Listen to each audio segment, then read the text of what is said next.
Your Excellency Mahmoud Abbas, President of the State of Palestine, Madam Rosemary DiCarlo, USG for Political and Peacebuilding Affairs, Excellencies, ladies and gentlemen, dear colleagues and friends, I declare open the special meeting of the Committee on the Exercise of the Inalienable Rights of the Palestinian People to observe the 75th anniversary of the Nakba in accordance with the General Assembly Resolution R/Res/77/23 of 30 November 2022.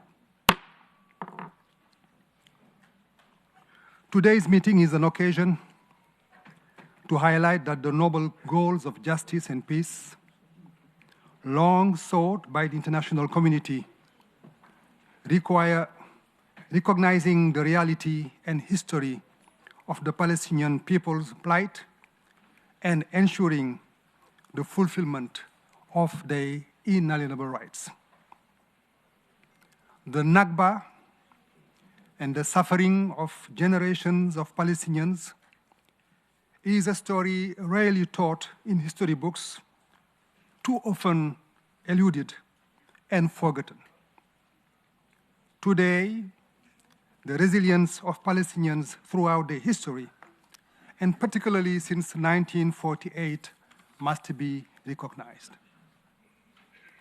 It is my great honor to welcome His Excellency Mr. Mahmoud Abbas, President of the State of Palestine, and Mrs. Rosemary A. DiCarlo, Under-Secretary General for Political and Peacebuilding Affairs. I wish also to welcome representatives of member states, intergovernmental organizations, representatives of civil society organizations, and all those who have accepted the committee's invitation to participate in this special meeting. Our heartfelt thanks go to Mr. Nyle, Assistant Professor of African American and Africa Diaspora Studies at Columbia Universities, who has kindly agreed to the committee's invitation to deliver a message as a civil society representative. Allow me to remind you that this meeting is being webcast live on UN Web TV with simultaneous interpretation in all 6 official languages. I would like to urge all the speakers to keep their statement within 5 minutes. Please also note that some of the dignitaries might have to leave the meeting at the end of the first segment. Excellencies, ladies and gentlemen, allow me at this point to make a statement in my capacity as chair of the committee. The Nakba is the epicenter of the tragic history of the Palestinian people, a moment in time in 1948 when a vibrant society was shattered and its existence as a nation threatened. Hundreds of thousands of Palestinians were displaced or expelled almost overnight. Many fled for their lives, believing that they could return to their homes when the war ended. Many were killed or died in the process. Hundreds of villages and communities were destroyed. This strategy started, but did not end in 1948.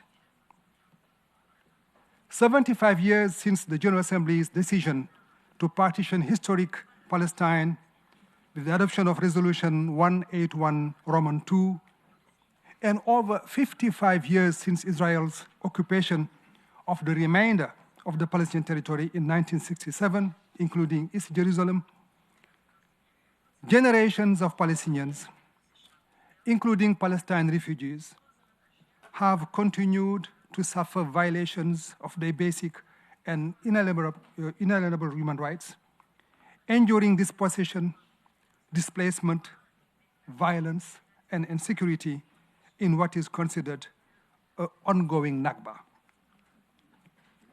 Tragically, all these years, the realization of Palestinian people's rights, including of self-determination, independence, and return to their homeland, remains unfulfilled.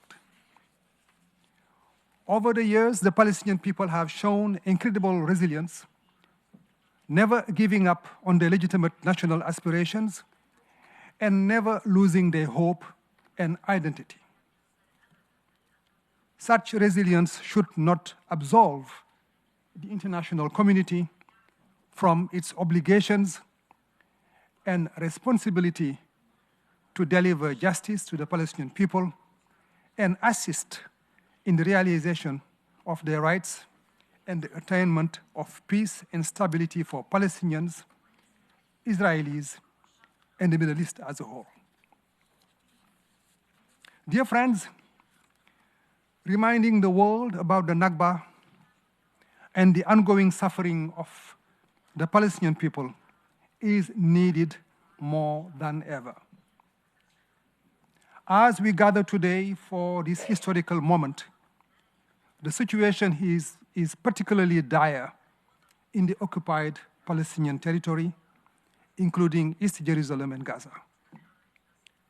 This 75th anniversary puts the spotlight on the world's longest refugee crisis and is a reminder that a population of over 5.9 million Palestine refugees registered with UNRWA continue to live amidst conflict, violence, dispossession, and an illegal occupation that is depriving them of all of their inalienable rights.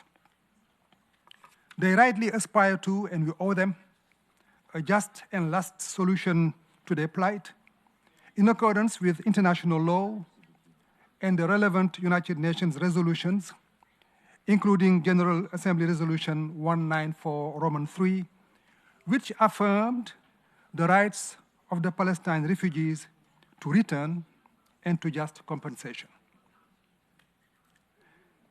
In the continued absence of a just solution, the committee continues to strongly support the mandate of UNRWA to provide vital humanitarian and development support to the refugees and a crucial contribution to regional stability, and appeals to ensure sufficient and predictable funding for the agency.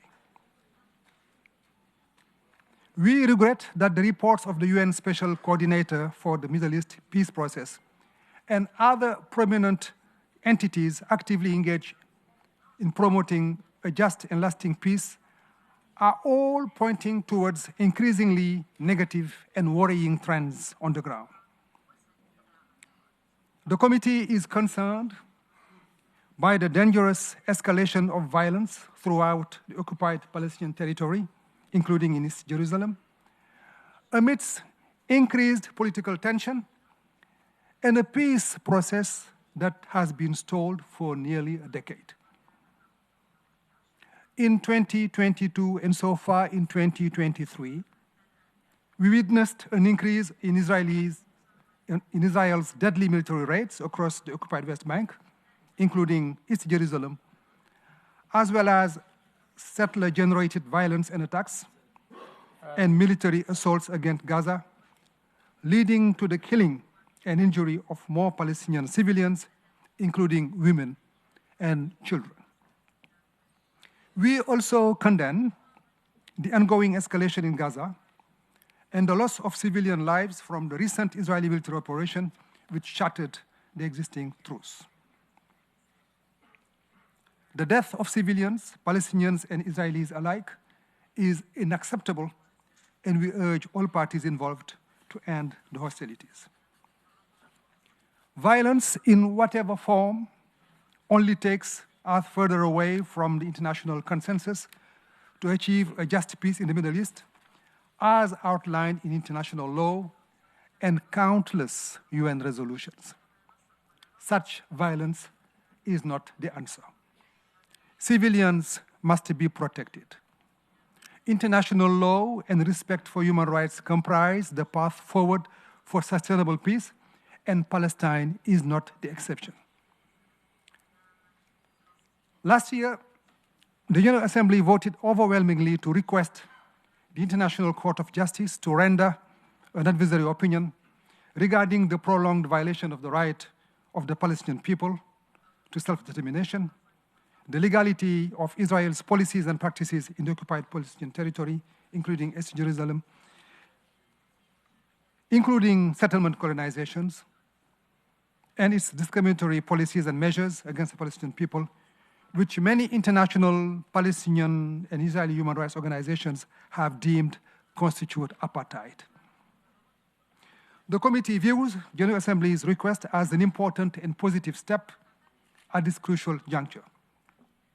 The committee is gravely concerned that Israel's occupation of Palestinian land is not temporary, but rather a de facto creeping annexation, as argued by several UN special rapporteurs on the situation of human rights in the Palestinian territory, and as argued by countless others.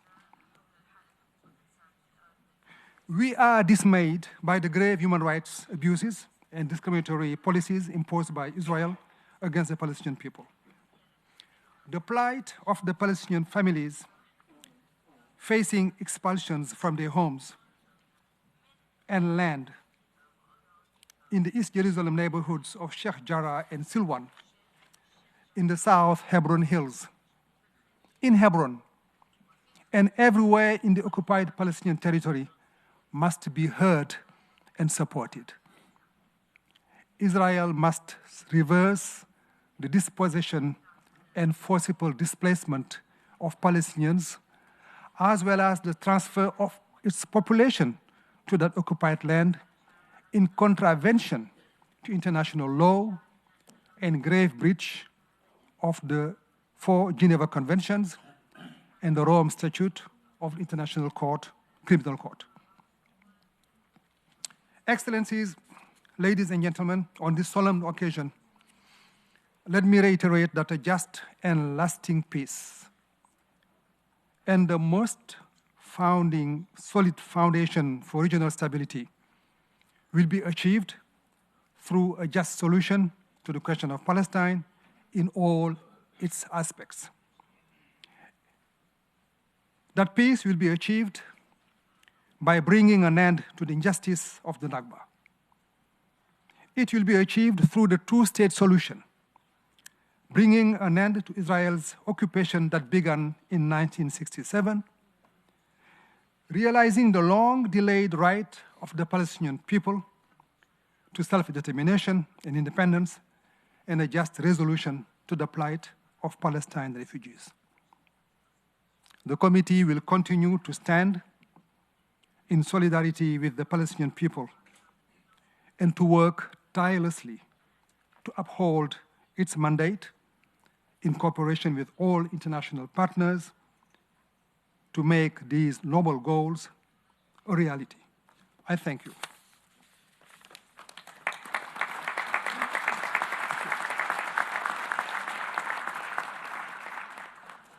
I now have the honor of giving the floor to Mrs. Rosemary DiCarlo, Under Secretary General for Political and Peacebuilding Affairs. You have the floor. Thank you. Thank you, Mr. Chair. Your Excellency, President Abbas, thank you for your presence here today, honoring this date important to Palestinians all around the world. Excellencies, ladies and gentlemen, on 30 November of last year, the UN General Assembly passed a resolution calling for the commemoration of the 75th anniversary of the Nakba. The legacy of that event lives on, spurring us to continue our unflagging efforts to find a peaceful and lasting solution to the Israeli-Palestinian conflict. These efforts have been central to the work of the United Nations since its earliest days. On this day of commemoration, I address you with deep concern as we see the prospects for restarting a political process towards a two-state solution based on UN resolutions, international law, and previous agreements, continue to diminish. Across the occupied West Bank, including East Jerusalem, the rapid expansion of settlements, illegal under international law, is dramatically altering the land envisioned for a future Palestinian state. Violence, including settler-related violence, remains pervasive, while evictions, demolitions, and seizures of Palestinian-owned property continue unabated. Such actions undermine the prospects for the establishment of a viable, contiguous Palestinian state. According to the Office for the Coordination of Humanitarian Affairs, last year saw the highest number of Palestinians killed in the occupied West Bank since OCHA started recording data on casualties in 2005. Last year also saw the highest number of Israeli civilians killed since 2015. This year is on track to match or even surpass that sobering record. Over the past weeks, incidents of violence taking place inside or near Al-Aqsa Mosque were deeply concerning. We reiterate our calls for respect of the historic status quo at the holy sites in Jerusalem, in line with the special role of the Hashemite Kingdom of Jordan. In Gaza, despite some steps to improve movement and access, debilitating closures and the militant buildup continue to exacerbate the humanitarian situation. Recurrent violent escalations between Israel and armed factions, including the launching of indiscriminate rockets toward Israel, continue to take a staggering toll on civilians. Only last week, in yet another dangerous escalation in Gaza, Israeli airstrikes led to the loss of 33 Palestinian lives, including women and children. One Israeli civilian, a woman, was also killed by Palestinian rocket fire. I echo the Secretary General's words in his 14 May statement, welcoming the ceasefire and calling on all sides to observe it. The Israeli-Palestinian conflict has led to the world's longest refugee crisis, prompting the creation of UNRWA, the United Nations Relief and Works Agency. UNRWA continues to deliver vital services to some 6 million Palestinian refugees in the Middle East. UNRWA's work is crucial to maintaining stability throughout the region, and we appeal to member states to ensure sufficient and predictable funding for the agency as it struggles with an unprecedented financial crisis. Excellencies, the question of Palestine is intimately linked to the history and to the Charter of the United Nations. Respect for international law and human rights, self-determination and peaceful resolution of conflicts constitute the raison d'etre of our organization. Palestinians deserve a life of justice and dignity and the realization of their right to self-determination and independence. The UN position is clear. The occupation must end. A two-state solution that will bring lasting peace and security for Israelis and Palestinians alike must be achieved in line with international law, UN resolutions, and previous agreements. We want to see an independent state of Palestine living side by side with Israel in peace and security, with Jerusalem as the capital of both states.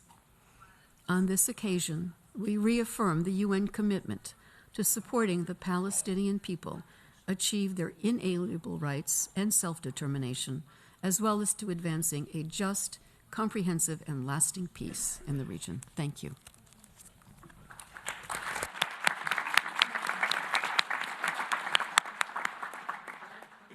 I thank Mrs. Rosemary DiCarlo, Undersecretary General for Political and Peacebuilding Affairs. Once again, our committee is thankful for the strong support provided by the Secretary General and your department in dealing with the situation in the OPT and in the entire Middle East.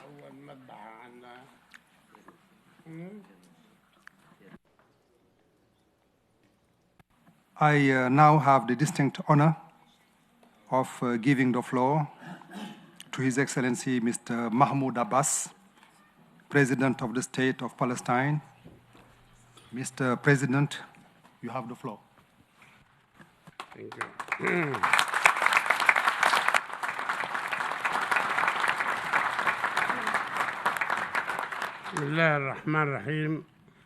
In the name of God, the merciful, the compassionate, His Excellency Mr. Antonio Guterres, UN Secretary General, Mr. Csaba Korosho, President of the General Assembly, Your Excellency Cheikh Niang, Chair of the Committee on the Exercise of the Inalienable Rights of the Palestinian People, ladies and gentlemen, heads of delegations and representatives of member states and international organizations, ladies and gentlemen, peace be upon you all. Before I start my speech, allow me that the fact that the statement will be longer than what the chair of the committee has stated earlier, because I have to discuss many of the details that have been absent for more than 75 years, which is the duration of the Nakba. All these details I feel obliged to address, and therefore I hope that you will bear with me that I will be taking longer than anticipated. In the beginning, I would like to express my gratitude for this unprecedented historic resolution to commemorate the 75th anniversary of the Palestinian Nakba that was committed by Israel against the Palestinian people, and coincides with this day, the 15th of May 2023. After the Nakba has been ignored over the past years. This resolution represents a recognition by your August organization of the ongoing historic injustice that befell the Palestinian people in 1948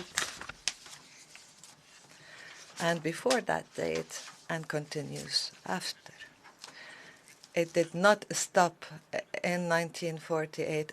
We were dealt unfairly before that and after that. It is also a refuting for the first time by you of the Israeli Zionist narrative that denies this Nakba.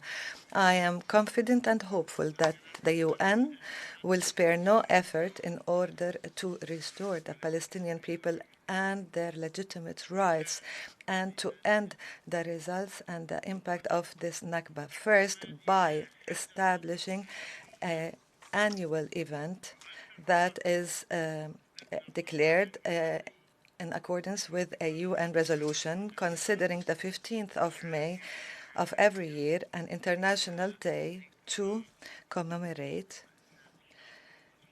the Palestinian plight, which is a plight and a tragedy for humanity as a whole, and secondly, by working on the realization of the fundamental national rights of the Palestinian people, including their right to self-determination, independent state, and the return of the refugees to their towns and villages of which they were displaced, so that this tragedy does not constitute a scar for the conscience and for humanity.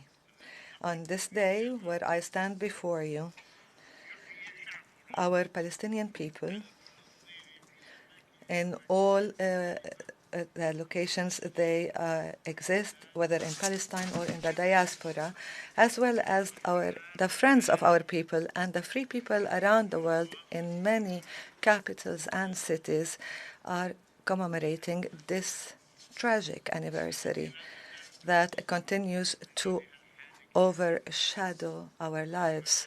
Despite that, the Palestinian narrative related to Nakba and the Palestinian cause in general is starting now to find its way into the conscience of peoples and the countries that started to discover the false nature of the Israeli narrative through the efforts of our Palestinian people and the support of all the good people around the world. I would also like to inform you that a national commemoration monument that would also for the Nakba is being built in Palestine so that it becomes a witness to this human tragedy, along with an institution for the Palestinian national memory. And we have enacted a Palestinian law to commemorate the anniversary of the Nakba annually. Nakba, ladies and gentlemen, did not start in 1948, and it did not stop after that date. Israel, the occupying power, continues its occupation and its aggression against the Palestinian people and continues to deny this Nakba and rejects international resolutions regarding the return of Palestinian refugees to their homeland, to their cities and villages, of which they were displaced by aggression and terror. Israel continues to occupy the land of the State of Palestine that the General Assembly has recognized and accepted Palestine, that is, as an observer state, and Israel continues to confiscate Palestinian lands, building Jewish settlements, in addition to imposing an apartheid regime against Palestinians, whether inside Israel or in the occupied Palestinian territory, occupied since 1967. The UN has, over years, adopted hundreds of resolutions that recognize the rights of the Palestinian people to their land. The total sum of these resolutions by the General Assembly and the Security Council and the Human Rights Council are around 1,000 resolutions. 1,000 resolutions since 1947 to date. Not one single resolution was implemented. Not one single resolution, including Resolution 181 of 1947 that calls for the establishment of an Arab state for the Palestinian people on 44% of the total area of historic Palestine, alongside the State of Israel, as well as Resolution 194 that calls for the return of Palestinian refugees. Forcing Israel to implement these two resolutions was a condition, a prerequisite for their membership in the UN at the time.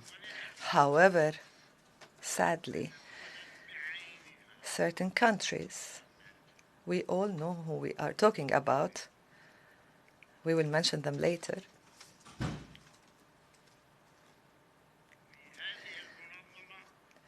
in this organization have obstructed deliberately the implementation of these resolutions in a practice that undermines justice, ethics, and human values and exacerbates the plight and suffering of Palestinian people.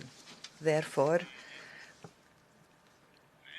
we demand today, officially, in accordance with international law and international resolutions to make sure that Israel respects these resolutions or suspend Israel's membership in the UN, particularly since Israel never fulfilled its obligations and the prerequisites for its membership in this organization. They committed to implement Resolution 194 so that Israel becomes a member at the UN. Moshe Sharit, the Israeli Minister of Foreign Affairs at the time, sent an official letter in this regard, where as Israel did not fulfill nor respected its obligations and its pledges at the time. Since that date, and Israel continues not to fulfill these obligations. I say either they do fulfill these obligations or they stop becoming a member. This is the letter by Moshe Sharit, the Israeli Minister of Foreign Affairs in 1948, addressed to the UN, in which Israel pledged to implement resolutions 181 and 194. I will share that letter with you.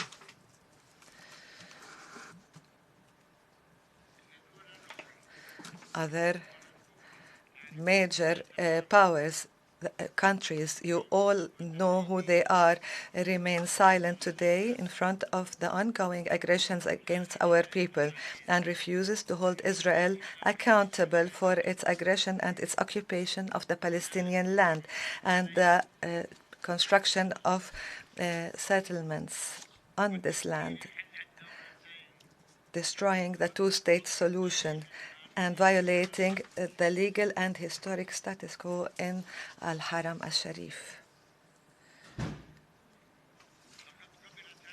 These countries, these states, accepted that a state of occupation becomes a state above law and are providing Israel protection against any accountability or sanctions because there is the veto right. Until when can this continue? Who is obstructing the implementation of your organization, the resolutions of your organization, and why do we see this double standard treatment? We see situations dealt differently. Here, the resolutions are implemented the next day, and when it comes to Palestine, we wait 70 years and no resolution is being implemented. Ladies and gentlemen, Britain and the United States specifically bear political and ethical responsibility directly for the Nakba of the Palestinian people because they took part in rendering our people a victim when they decided to establish and implant another entity in our historic homeland for their own colonial goals and objectives. And Israel would not have continued its hostility and aggression without the support it receives from these two countries. Those who issued the Balfour Declaration are the British government in full coordination, for those who don't know that fact, in full coordination with the United States. These countries accepted without any examination the claim that Palestine was a land without people. Palestine was deemed a land without people so that it can be given to Israel. In fact, these countries wanted to get rid of the Jews and benefit from their presence in Palestine. The Balfour Declaration described the majority of the population, that is the Arab Palestinians. The Balfour Declaration described them as non-Jewish residents, the others, if you want, without mentioning them by name, and pledged to give these others civilian and religious rights only.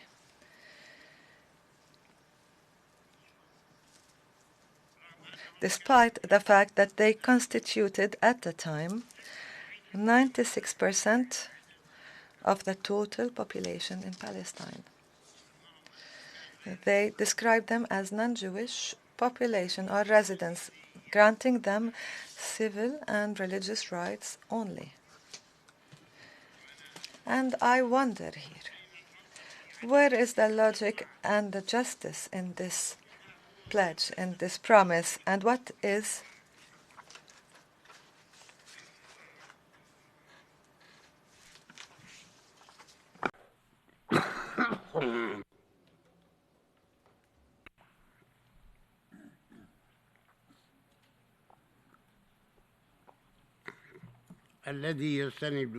and what is the legal basis for this, and what is the ruling, and what does the international law say in this matter?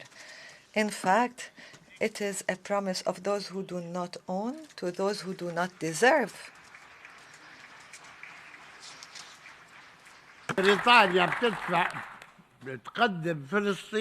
Britain is giving Palestine a gift to Israel. Why Palestine? Give them another island or somewhere else. It is the promise of those who do not own to those who do not deserve. These colonial states have a historic responsibility for the Nakba and should also bear a historic responsibility in return to make sure the Palestinian people gain justice and their plight is ended. Save us, help us after 75 years later. Ladies and gentlemen, the first claims, Zionist claims, false claims, and that most common was that Palestine was a land without people and therefore should be granted to a people without a land. In fact, our historic homeland, Palestine, was never a land without people to be given unfairly to those who claim were people without a land. We have lived in Palestine, we Palestinians lived in Palestine for thousands of years, since it was inhabited by our Arab Canaan ancestors more than 5,000 years ago. And this is proven in all historic books, even in religious scriptures, including the Torah. We built human civilization in Palestine, and our collective presence in Palestine was never interrupted. Our creative collective presence in Palestine was uninterrupted since we started to live there. How can Palestine be a land without people when it was one of the most civilized land in the Orient, in the Arab region? We were more civilized than others. It was vibrant, it was developed, it had culture and architecture. In Jaffa alone, for example, there were tons of libraries and printing houses, newspapers, as well as movie theaters at a time when many areas around the world did not have these things. We were civilized. We used to live in our country, in our land. They claimed also that Palestinians have left their country in 1948 voluntarily. In fact, Palestinians stood to defend their historic land and their presence in their homeland despite the scarce resources available to them at the time, which Britain was depriving them of. Britain used at the time if they found a bullet in a home, they would demolish it. just like Israel is doing now. They would demolish a home if they found a bullet. But colonial powers, specifically Britain, provided Zionists with all means of power to implement their colonial project by the force of weapons, whereas it punished all Palestinians who carried weapons to defend their land, their rights, and themselves. We all remember the Jewish troop or battalion that was established in the World War, and when the World War ended, they were trained so that they were brought to Palestine, so they fight the Palestinians who did not have any weapons. As a result, the State of Israel was established when Israel also committed more than 50 massacres. Israel in Palestine committed more than 50 massacres, starting with Deir Yassin to Qibya, to a massacre that was committed and that Israel has also documented recently. These massacres cost tens of thousands of Palestinian lives, and Israel demolished more than 530 Palestinian villages that existed in 1948 that do not exist at all anymore, and displace 957,000 Palestinian refugees, and not 200,000 or 300,000, 957,000 refugees, according to the UN statistics, which constituted more than half of the Palestinian people at the time. These statistics, these figures, I also share with you.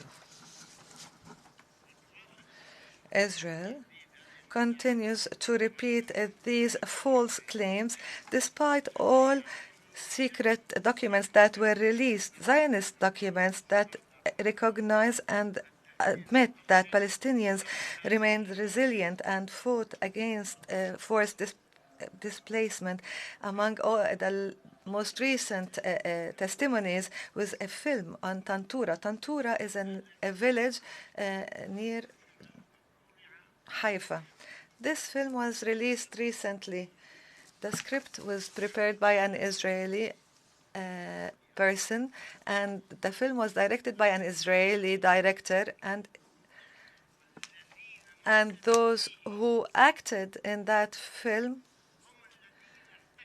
are those who committed the massacres in 1948, because most of them were over 90 years old, and they testified how they killed and how they massacred Palestinians and how they dug up collective and mass graves in that area. And today they wanted to say that they committed this crime. I think the film, you can find it and you can watch it at Tantura. Tantura film. It is an example of the massacres committed by Israel.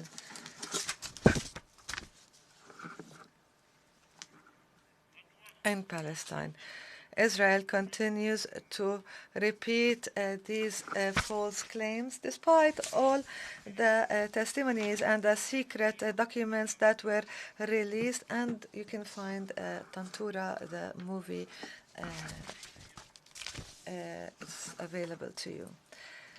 Israel, ladies and gentlemen, on top of all the crimes committed and continues to commit against our people since Nakba to date, is also violating the sanctity of Muslim and Christian holy sites in Palestine. Whether it's a church or a mosque, they would violate the sanctity of these places. They prevent Palestinians, Palestinian Christian and Muslim graveyards are also violated. and Israel denies Palestinians the right to freedom of worship at Al-Aqsa Mosque, which is an exclusive right for Muslims solely. Muslim and Christian graveyards were not spared the attacks by the occupation and the settlers, in addition to the illegal diggings committed by the Israeli authorities under Al-Aqsa Mosque. They've been digging for 30 years to find any relics or proof and evidence to their existence. It is not what I say, they haven't found anything. It is not what I claim, that they haven't found these relics. They are the Israeli geologists and scientists and historians. They dug under the Al-Aqsa Mosque and above it. They dug everywhere, but they could not find what they were looking for. And we need to also note here the report that was issued by the League of Nations in 1930 from between the World War I and World War II. Instead of the United Nations, there was the League of Nations.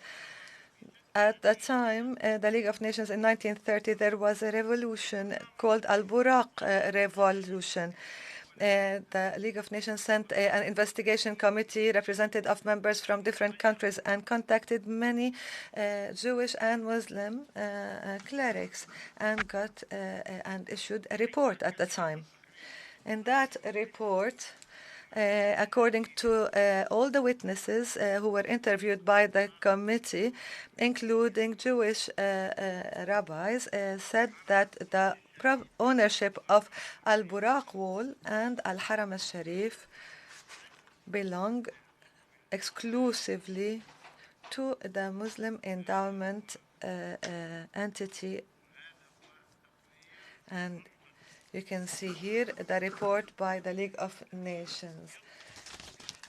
So if the League of Nations at the time had examined the situation and established the fact that Israel did not have anything there and there was no Western Wall, but they said they refused to accept that, but Israel, because it's powerful, refused to accept this report, and there was no accountability of Israel by the UN, and therefore they continue to disregard these reports. Ladies and gentlemen, Israel repeats other false claims to cover for its aggression and crimes. They claim that its wars against Palestinians and Arabs were in defense of itself. How could the massacres, the demolition of villages and the displacement of more than half of the population of Palestine in 1948, a war in defense or self-defense, and how can the Israeli war in 1956 be a war in defense of itself when they attacked the Suez Canal? And the occupation of Sinai and Gaza Strip, they all considered as wars in defense, in self-defense. How can the 1967 war, a self-defense war, whereas the Israeli confidential and secret documents are revealing, and now everything is known actually, that this war was planned a long time ago, according to the confessions of the Israeli army generals. Do defense wars mean the preservation of the lands? Okay, you defend yourself, but do you continue to occupy the lands that you attacked and annex them to you? They annexed Jerusalem and the Syrian Golan. Of course, the Syrians are unable to regain control over the Syrian Golan, but it is occupied, and that is in a blatant violation of international resolutions such as Security Council resolutions 242 2338 and other resolutions that do not allow the seizing of the land of others by force, reaching the resolution 2334 issued by the Security Council on the 23rd of December 2016. The U.S. has agreed to it. We don't know how they did that. Maybe they didn't notice it fully, but they agreed to it. They abstained. They abstained to vote against that resolution, so the resolution passed. So there is a resolution that was passed that stipulated the need to put an end to Israeli settlement activities in the West Bank, including in East Jerusalem. Is a self-defense war, does that mean establishing colonies on the land of the occupied people and transfer your own inhabitants to the settlements? These settlers who have now, since 1967, have increased to reach 750,000 settlers.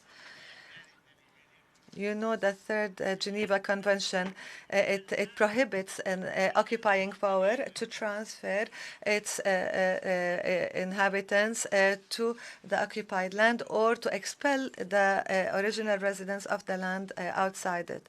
This is something known in international humanitarian law, yet the world remains silent as Israel did that, and the successive aggressions of Israel against our people in Jenin, Nablus, Gaza, and other Palestinian cities, villages, and refugee camps, the latest of which was the hostile aggression against Gaza Strip, whereby more than 33 civilian people were killed and thousands injured.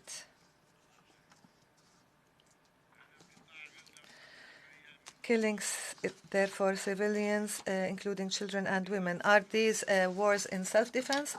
Israeli ongoing occupation of our land and the Israeli blockade on Gaza Strip that now continues for years is the real reason behind the continuation of violence. And if the occupation ends, then there will be no excuse for violence or wars. Israeli and Zionist claims continue by saying that Israel made the desert bloom, as if Palestine was a desert, and they made the desert bloom. It's the paradise on earth. These are lies. They continue to lie like goblins. And they continue to lie until people believe their lies.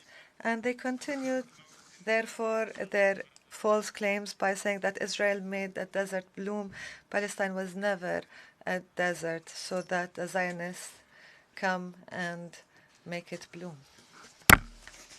It was green. It had water, it had lakes, it had rivers, and orange trees. The Palestinian orange was sold in European countries. Palestine, my friends, is a Mediterranean country and filled with fertile valleys and lands. It had lakes and rivers. Some of the lakes were dried by Israel, even rivers. And Palestine used to export its agricultural produce to many countries around the world before the State of Israel was established. But the biggest lie of all, it's Israel's claim, and those who support Israel of the colonial countries, that Israel is the only democratic country in the Middle East. This only democratic state is the one that committed the Nakba in 1948. This is called Israel, that is called the oasis of democracy, is committing all the crimes and yet is being called as the sole democratic country in the Middle East and continues to occupy the Palestinian people since 1967. It is the only state in the world that occupies another people. Do we have such a thing in the world except for Israel? Why? Because the world remains silent. So how could you have a occupation and still call yourself a democracy? It's an oxymoron. This only democratic state is being classified by many international human rights organizations, including the Israeli Beit Salem Human Rights Organization and Human Rights Watch. And Amnesty International described Israel as an apartheid state. Beit Salem has designated Israel as such. Beit Salem is an Israeli human rights organization, was the first to call Israel as an apartheid state. And in the U.S. here, more than 50% of Jewish youth these days are considering Israel as an apartheid state now, today. And the International Court of Justice is looking into the Israeli occupation of the Palestinian land, where Israel also racially discriminates among its citizens, issuing laws that consider Jews in Israel as sole right holders to self-determination. Jews have the right to self-determination, others do not. And there's many evidence to refute these big lies, other false claims. This is history. I'm sorry if I'm taking too long, but this is history. There are so many claims, false claims, and everybody remains silent. But we are starting to gradually, by now commemorating the Nakba, and we continue to refute these claims. Another false claim by Israel, and that is supported by its allies without any examination, is a claim that Palestinians lose no opportunity to lose another opportunity. People believe that, and that there is no Palestinian partner for peace. This is what Israel claims, that you Palestinians do not want peace, you want war, you want to throw Israelis to the sea. But what then can you explain that the Palestinian people accepted a state on 22% of its historic land? We have accepted that. We have accepted that. And we have announced that we accept that a state could be established on 22% of our historic land. And we recognize Israel. And we are ready to live alongside with Israel in peace and security and good neighbor relations. But if the Palestinian people accept all these international resolutions, all of them without any exception, and express readiness to settle the conflict with Israel through peaceful negotiations,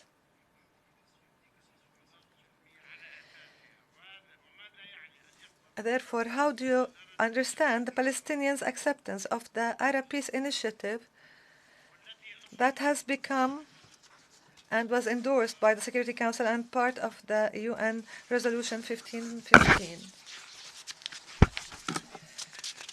that calls for ending the Israeli occupation of the Palestinian and Arab land occupied since 1967 in return for peace? And finally, who denied and backed away from the Aqaba understandings and Sharm el-Sheikh in recent weeks, just last month? There were understandings and meetings between us and the Israeli side in the presence of American and Jordanians and Egyptians, and we even signed over these understandings. But then even before the ink dried, they backed away from these understandings. And therefore, the question is, who is refusing peace?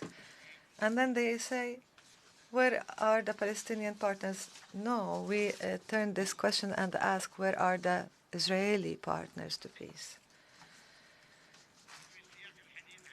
And when talking about the Israeli narratives and claims, Israel says that they are celebrating these days, and please be careful to what I would like to say next. They are celebrating the 75th anniversary of their independence. That's what Israel is saying. But my question is, who occupied Israel? Who occupied Israel so that Israel claims independence? If somebody gains independence, it's either it was annexed to another state or it was occupied by another country, but they were not annexed nor occupied by another state. So their independence is from what exactly? Is it a justified question that we pose it now? Is it justified, this question? Does it make sense to you? Because when they celebrate their independence, celebrate what exactly? This is a lie. They are celebrating independence. Independence from whom? Maybe I understand others when they say, for example, they were occupied by the French or the British, and then a state gained its independence. But Israel was not occupied by anyone. They are occupiers, and who others brought them and gave them a state and gave them independence. And here I'd like to reiterate that the most important conditions for achieving peace and security in our region is by recognizing the right of Palestinian people to self-determination, just like other peoples around the world, and the independence of the Palestinian state, a sovereign state, on the 4th of June 1967 borders. We accepted the minimal. We accepted the minimal and the worst, but yet the worst does not accept us back. When we got 44% of our land in the resolution 181, we felt being treated unfairly, and we were the majority. And the 44% went down to 22, and we accepted. And now we accept that 22% of our land. We accepted that. But what do we do next? What is left? But what we accept is the 1967 borders and East Jerusalem as a capital. Trump wanting that or not,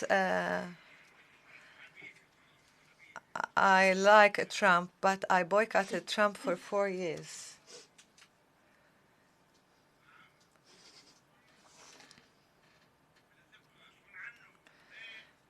Palestine will remain, and East Jerusalem is a Palestinian Arab, regardless of whatever thinks otherwise, Trump or anyone else. This is our land. This is our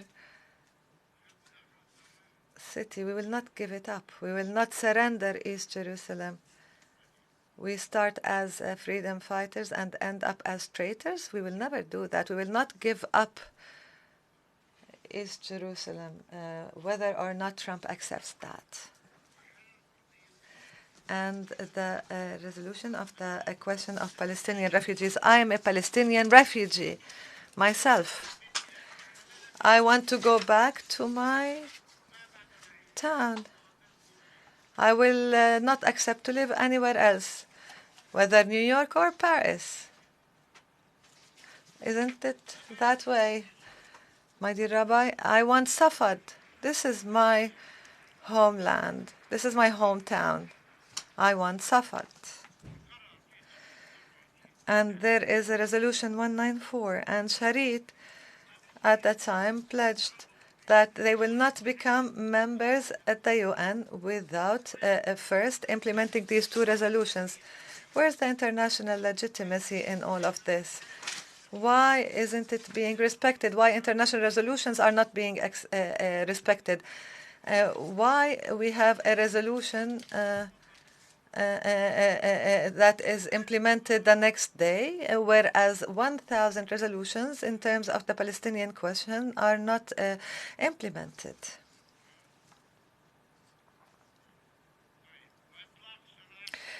And also the release of all Palestinian prisoners.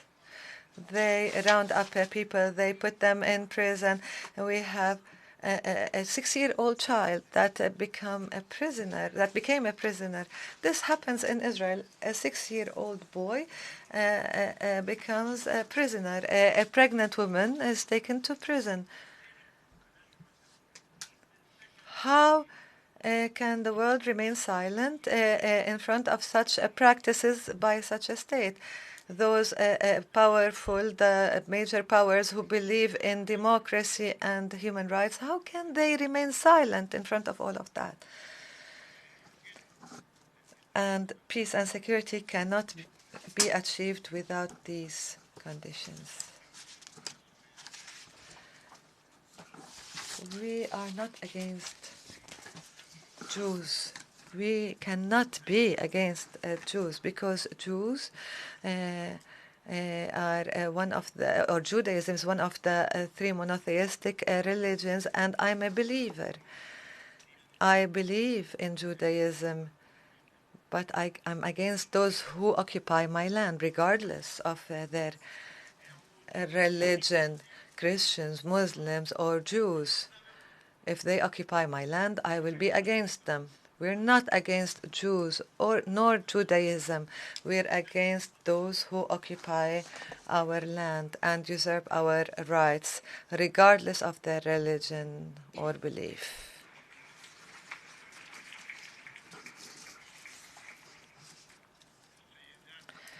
Ladies and gentlemen, there are events unfolding in Israel today. Many of them. You see them every Saturday. And there are dangerous voices that are raised.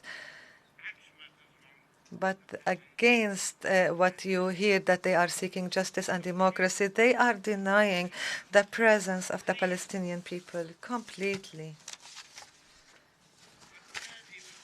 And publicly the ministers publicly call for committing another Nakba against Palestinians under the eyes and the ears of the Israeli government, without the Israeli government condemning that or moving against them. And there are those who call clearly and explicitly for the killing of Palestinians. Ben-Gvir and Smotrich calling for expelling Palestinians out of their homes and demolishing their homes and displacing them, which is the Israeli government itself is doing. Led by who? Led by who? The Israeli government. You don't know? It is led by Netanyahu. Mr. Netanyahu. And other and even worse people, Smotrich and Ben-Gvir.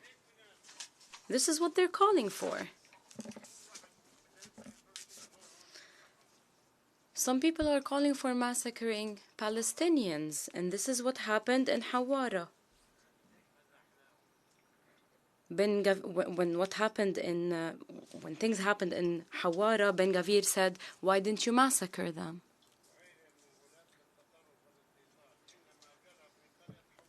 So what happened in Hawara, the killing and burning of houses and properties by terrorist settler gangs, what happened under the protection of Israeli army, the army of the occupation state. This is frightening. It reminds us of what happened in the Nakba in 1948.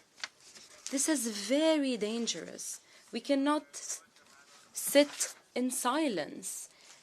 And the international communities should not just stand idly by. We repeated time and again our calls upon the international community to no avail. The international community should shoulder its responsibility. It should end the aggression. It should provide international protection to the Palestinian people. We are being subjected to violence every day. We are complaining every day. We're calling upon you every day. Please protect us. Please protect us. Why aren't you protecting us? Aren't we human beings? You even protect animals. If you had animals, wouldn't you protect them? Wouldn't you protect them? Looks like you don't protect animals. In this vein, we salute all the positions adopted by a number of countries.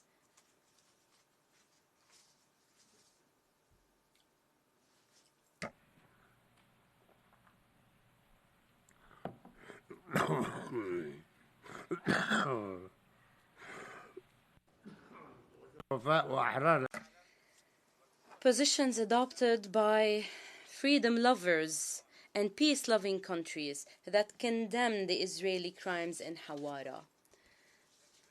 We salute especially Israelis who have a living conscience, who went to the village and protested in solidarity with the people of Hawara.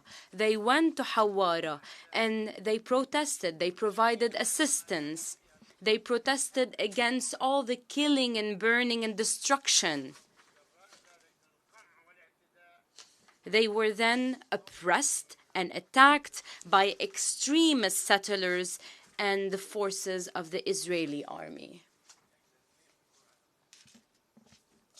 We acknowledge it when Jewish Israelis stand in solidarity with us. We say they're great, they're democratic, they're humanitarian. We acknowledge it. So the international community should not accept or stand idly by the false claims of Israel, and Israel must be held accountable. Israel should not remain a state above law in this international community and world order. This noble international organization seeking international peace and security should protect its credibility. For this reason, the main step that the Israeli government should take is to acknowledge with its partners the responsibility for this Nakba. It is the Israeli government that is responsible for the Nakba. It is responsible for the killing, for the displacement, for the destruction.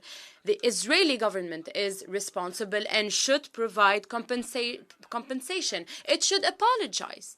The Israeli government and its partners, and we will call upon it and its partners to provide compensation and to apologize for all their actions in 1948 and after 1948. As some states provide compensation for certain people, they will compensate us.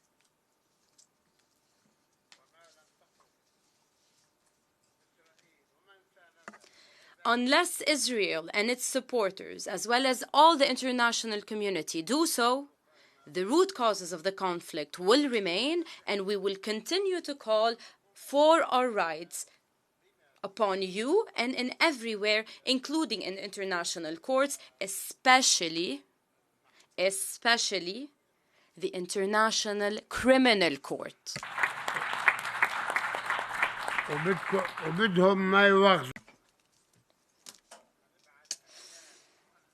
I am sorry, but we will be sending thousands and thousands of complaints to the ICC. Ladies and gentlemen, the truth is clear, and the only truth that we acknowledge and we call upon the international community to deal with is the root of the Palestinian people's story. Namely, we are right holders. And we have always been, since the dawn of history, and we will continue to be here and we will remain here until the end of time. The Palestinian people have the right to live in freedom and dignity in a free and dignified country. They have the right to defend themselves and their existence and their national rights. And allow me to say that we have the right to see you helping us in achieving our freedom, independence, and our full membership at the United Nations. Why are we not a full member yet? Why are we not a full member? Why are we only an observer member? We qualify. We have all the qualifications. But that's just because we're Palestinians and we're the enemy of Israel. Shame on you. We call upon you to implement the relevant resolutions so that we can live with peace and security like other people in the world. We have the right to see you implementing the resolutions of international legitimacy. There are 1,000 resolutions. I call upon you to implement any of them. Put them all on the table and choose, pick and choose whichever resolution you want, and I agree. I will accept it. Just one.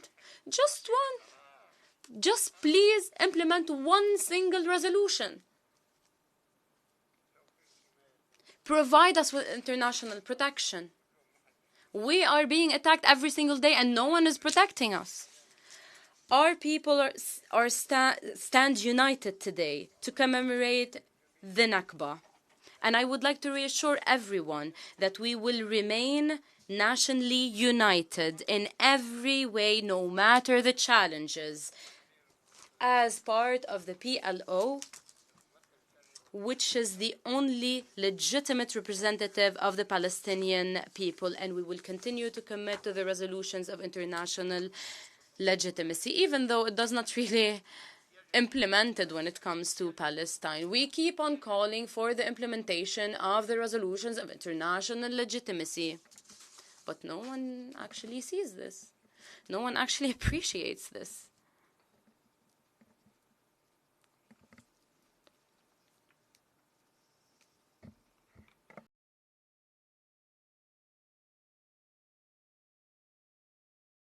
In conclusion, just to get it over with, allow me to salute the resilience of the Palestinian people in Palestine. They are a noble people, a strong people, able to protect their lands and to live. And we will not repeat what happened in 1948. These experiences will not happen again. We will not accept for them to happen again. No matter the attack, no matter the injustice, we will not accept it. We will remain in our land. We will continue to suffer and we will continue our plight, but we will never leave our country. I salute the resilience of the Palestinian people in Palestine, in refugee camps, and in the diaspora, especially in Jerusalem, the crown jewel, the city of all cities. The city of all cities, Jerusalem.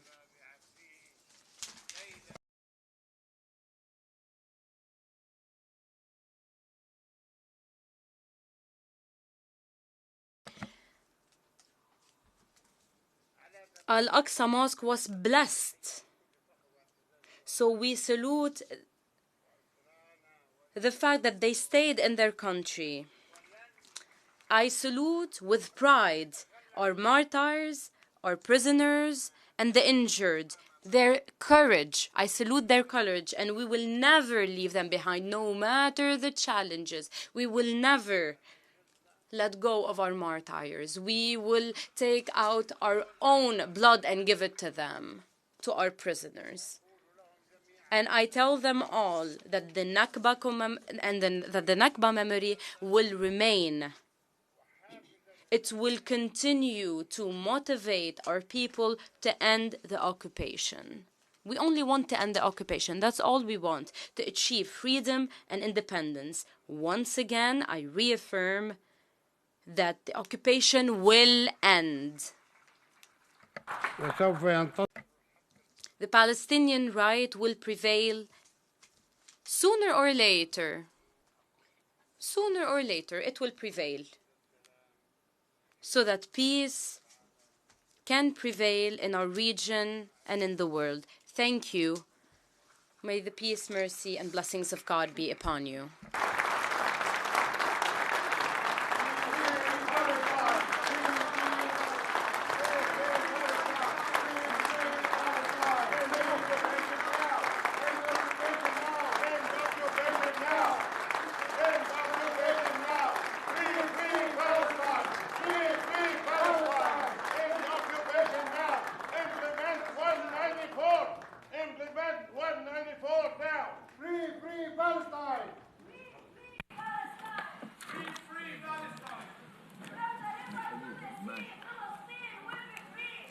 I thank His Excellency Mr. Mahmoud Abbas, President of the State of Palestine, for his very important and strong statement during this historical meeting.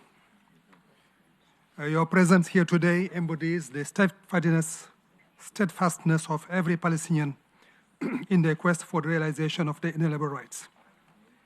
Mr. President, we are amazed by the resilience of the Palestinian people and of its leadership.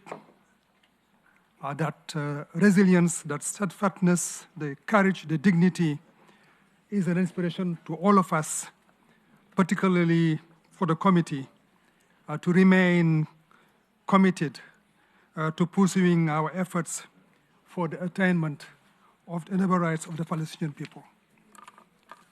On this solemn occasion, let us please once again applaud the Palestinian people, the Palestinian leadership, President Mahmoud Abbas.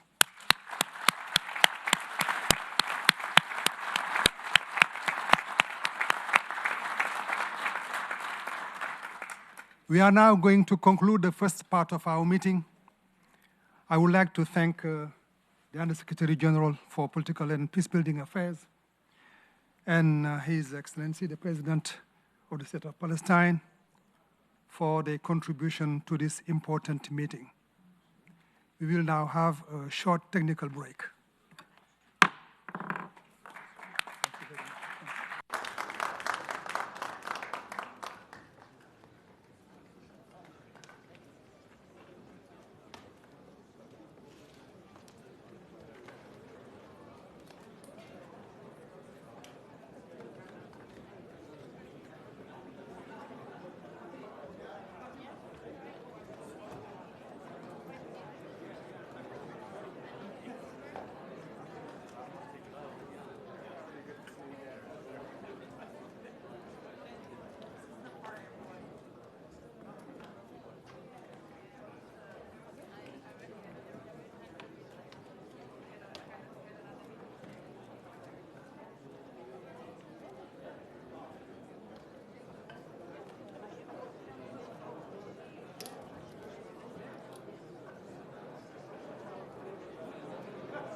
Okay, please can you take back your seats, please? We are going to continue the second segment. Please sit. Please go back to your seat. Please take back your seats.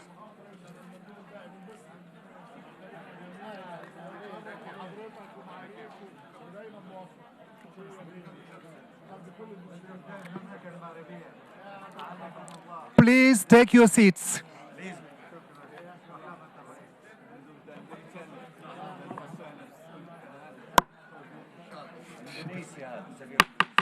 Okay.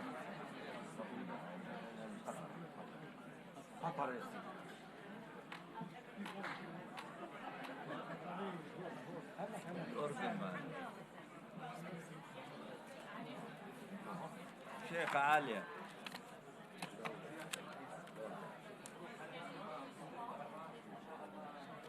سفير الأردن هذا.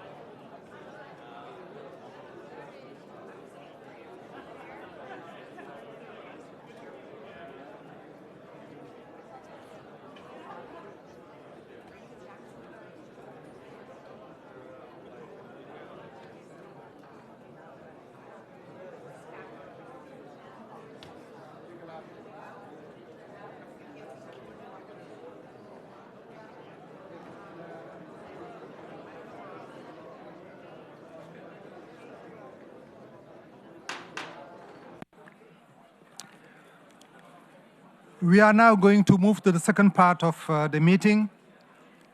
Please take back your seats. I have now the honor of giving the floor to Mr. Philippe Lazzarini, UNRWA Commissioner General, who will address us through a video message. Today, the United Nations General Assembly marks 75 years since more than 700,000 Palestinians were displaced due to the 1948 war. Entire families, grandmothers and grandfathers, mothers and fathers, and many children were fleeing their homes in search of safety. Many walked for days on end with few belongings and their house keys. For many of them, that day was the beginning of a very, very long journey of waiting and uncertainty. In full acknowledgement of the right of Palestinian refugees to protection and assistance, UNRWA was established in 1950 to continue vital work that other relief partners started in 1948. Today is also a day to highlight how collectively the United Nations and its partners have made a difference in the lives of Palestinian refugees. Over the years, more than 2 million girls and boys have graduated from UNRWA schools. We have greatly improved basic health with universal vaccination and excellent mother and child health care. It is our obligation and our duty at the United Nations to help those impacted by crisis and those in need. Palestinian refugees are no different.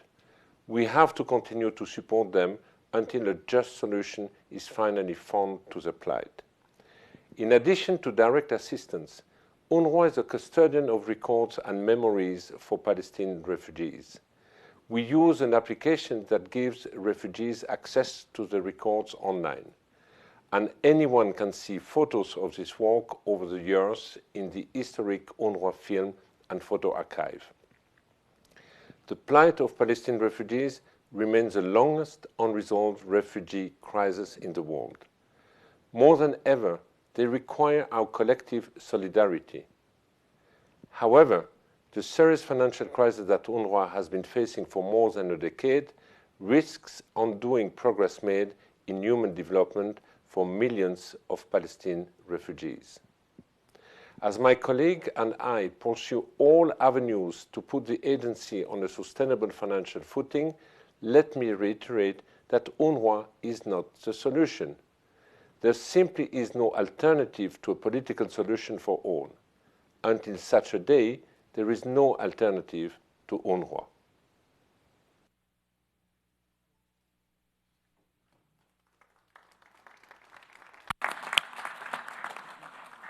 I thank Mr. Philip Lazzarini for his message. The committee strongly supports and appreciates the crucial services of UNRWA, and we strongly encourage member states to support the agency's work. I would like now to give the floor to the international organizations that have supported the Palestinian cause. And I have the pleasure of giving the floor to Mr. Salem Matug, Senior Political Officer at the African Union, to the African Union Mission to the United Nations, who will read a message from His Excellency Mr. Moussa Faki Mahamat, Chair of the African Union Commission. You have the floor. السيد الرئيس فخامة الرئيس محمود عباس رئيس دولة فلسطين، أصحاب السعادة السيدات والسادة، يشرفني أن أدلي بالبيان التالي نيابة عن معالي السيد موسى فاكي محمد رئيس مفوضية الاتحاد الإفريقي، وأقتبس. I have the honor to read this statement on behalf of His Excellency Moussa Faki Mohammed, the Chairperson of the African Union Commission, and I quote, Mr. Chair, I send you my warm personal greetings and those of the African Union Commission on the 75th anniversary of Nakba. This year, in 2023, we commemorate the 75th anniversary of Nakba, or Catastrophe in English. This took place in 1948. It refers to the mass killing and displacement of Palestinians that occurred in 1948, when half of the Palestinians turned into refugees. The Nakba resulted in the displacement of hundreds of thousands of Palestinians and has had a profound and ongoing impact on the region and on Palestinian society. As we meet today, the situation in the occupied territories is deteriorating. Israeli strikes on Gaza have claimed tens of lives, including children and women, as well as the destruction of homes and public institutions' buildings. The ongoing tensions have dramatically deteriorated in an already fragile situation and have led to the displacement of civilians, many of whom seeking refuge in UNRWA schools across Gaza. The ongoing violence is causing immense suffering and further displacement for Palestinians, especially children and civilians. The cost of civilian population is unbearable and unacceptable for the human conscience. Even 75 years after the Palestinian Nakba, the displacement of civilian Palestinians continues. Many Palestinians continue to face displacement and eviction from their homes and lands, particularly in areas under Israeli occupation, including East Jerusalem and the West Bank. This further exacerbates the ongoing humanitarian crisis in the occupied territory. Mr. Chairman, we gather to commemorate this sad day in recognition of the Palestinian cause, and we send a message to the Palestinian people to express our support to their legitimate cause. The African Union Commission expresses grave and deep concern over the critical situation of the Palestinian refugees. Israeli occupation in Palestine continues to greatly define every aspect of their daily lives, especially the lives of youth and camp residents. This affects everything from their security, freedom of movement, livelihoods, and employment. Palestinian refugees continue to face serious protection challenges due to the ongoing occupation, armed conflict, and displacement. Palestinian refugees in many places are faced with existential threats and are sinking deeper and deeper into poverty and desperation. This disastrous situation for Palestinians has been exacerbated and worsened as a result of the conflict in the region. Mr. Chairman, for many decades, Israel continued its policy to build settlements in the Palestinian-occupied territory in clear violation of international norms and standards. These illegal settlements are built on confiscated or stolen Palestinian lands. These illegal settlements contribute to forced displacement, severely limiting Palestinian access to basic resources, including land, water, religious sites, and others. They also prolong a system of segregation and structural inequality between Palestinians and Israelis. Today, more than ever, there is an urgent need for all those involved to take concrete steps to bring an end to the violence and strictly comply with the international humanitarian law and the international human rights law.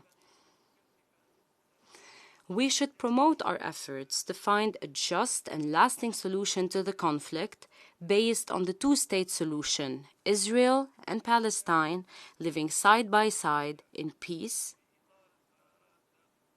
in line with relevant African Union and United Nations resolutions.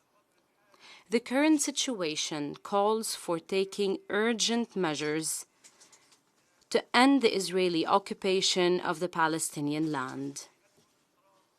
I call upon the parties to stop the war and come to negotiations in good faith and will. Mr. Chairman, African support to the Palestinian cause is based on the values of freedom, justice, and humanitarian principles that Africa defends in international fora, alongside all those striving to ensure that Palestinians regain their right to exist as a key viable state in the Middle East. Africa has constantly expressed deep concerns at the consequences of unilateral policies, actions, and provocations, including the ongoing attacks in Gaza Strip by Israel.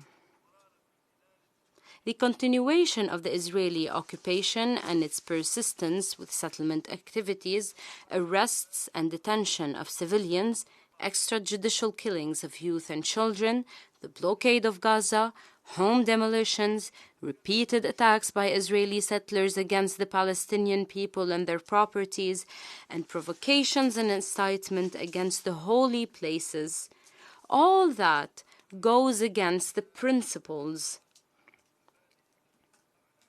that we signed up to as members of the United Nations.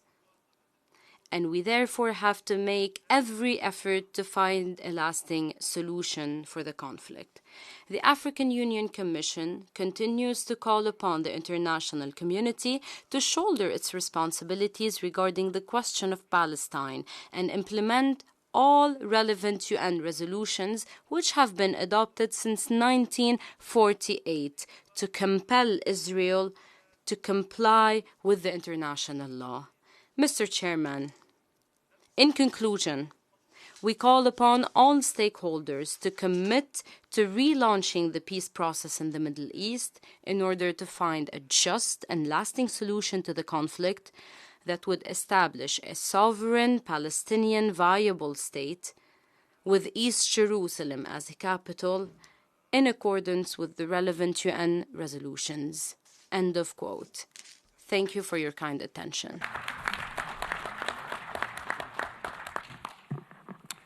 I thank Mr. Salem Matug for delivering this very important statement of the chair of the AU Commission.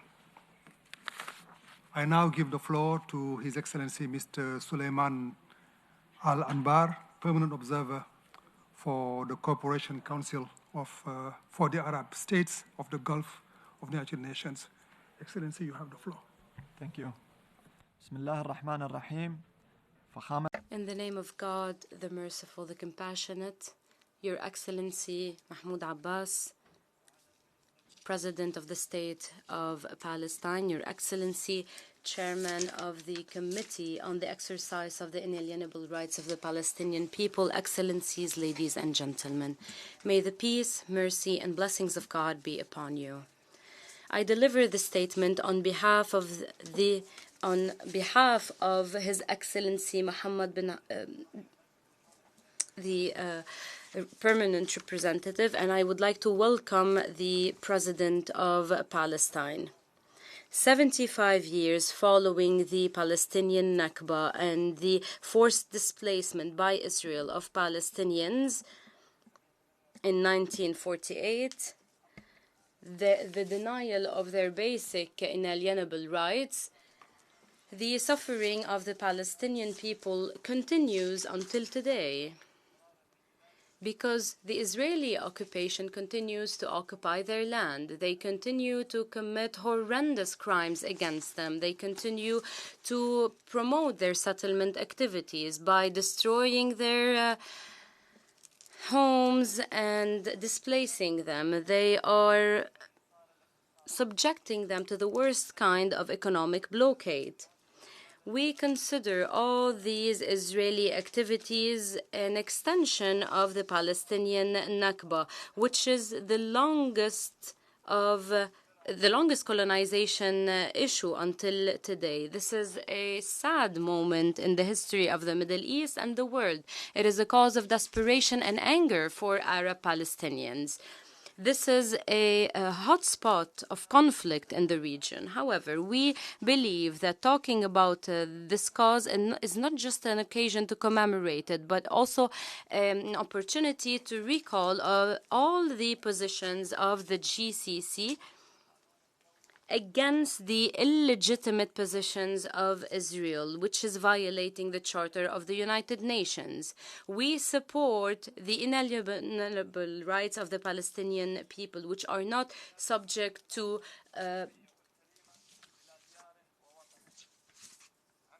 which will not end, in line with the GA Resolution 194 and a number of other resolutions.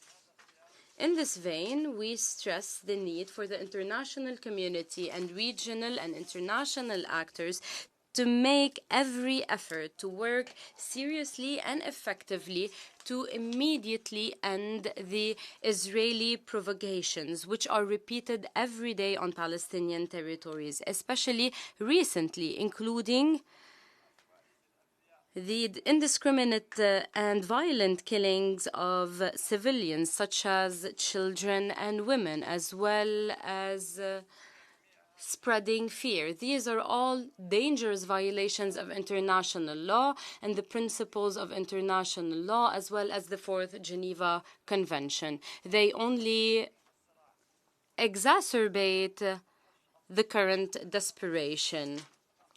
They make the calls for peace far-fetched in the region. So ending this conflict and its repercussions on the region, as well as providing lasting peace for the Middle East, cannot take place unless Israel implements its commitment regarding peace.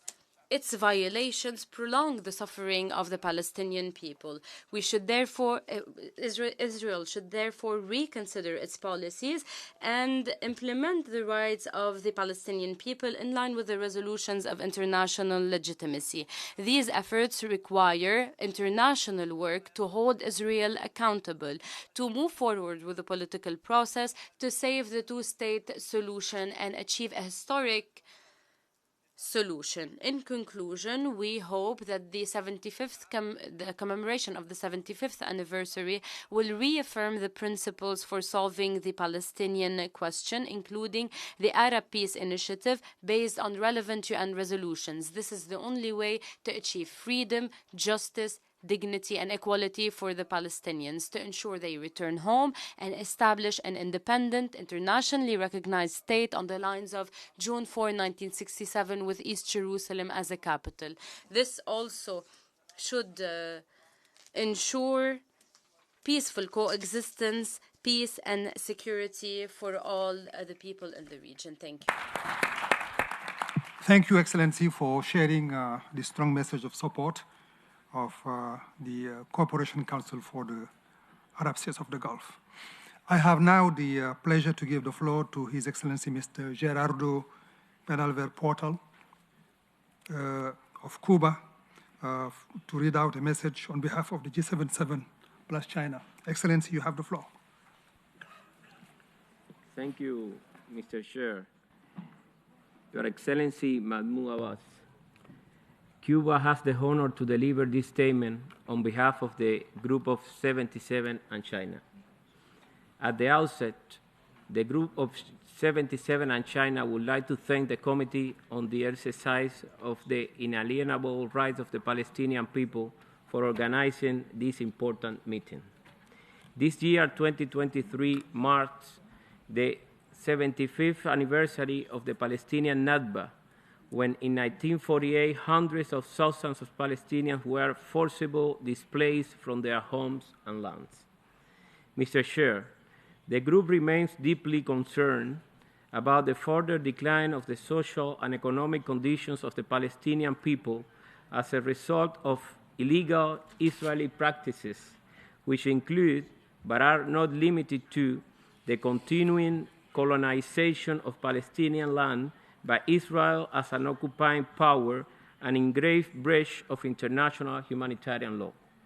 In this connection, the group demands a halt to Israel's confiscation of Palestinian property, construction and expansion of Israeli settlements and the wall, demolition of Palestinian homes, mass dispossession and forced displacement of Palestinian civilians, and all measures for annexation, and call for full respect of international law and all relevant solutions.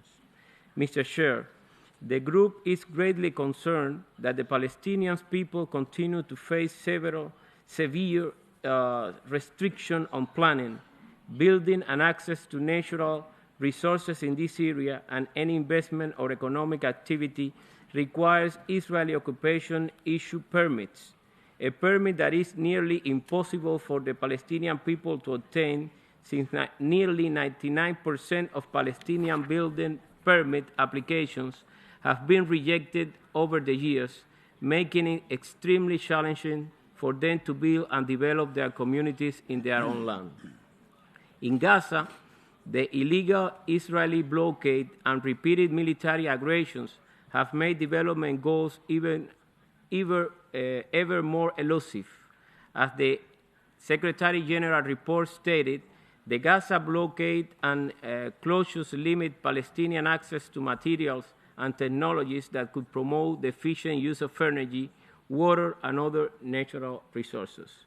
In this regard, the group reaffirms the inalienable rights of the Palestinian people and of the population of the occupied Syrian Golan over their natural resources, including land, water, and energy resources, and demand that Israel, the occupying power, cease the exploitation, damage, cause of loss or depletion, and endangerment of the natural resources in the occupied Palestinian territory, including East Jerusalem and in the occupied Syrian Golan, which constitute violations of international law and severely undermine their ability to pursue sustainable development.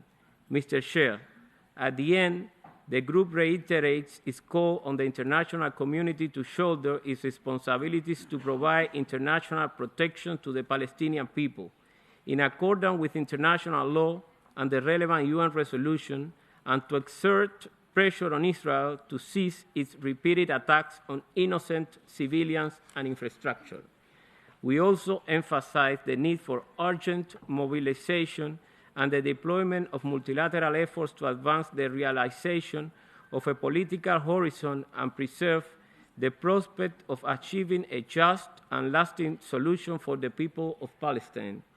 on the basis of the two-state solution, with the peoples living side by side in peace and security within secure and recognized pre-1967 borders. I thank you very much.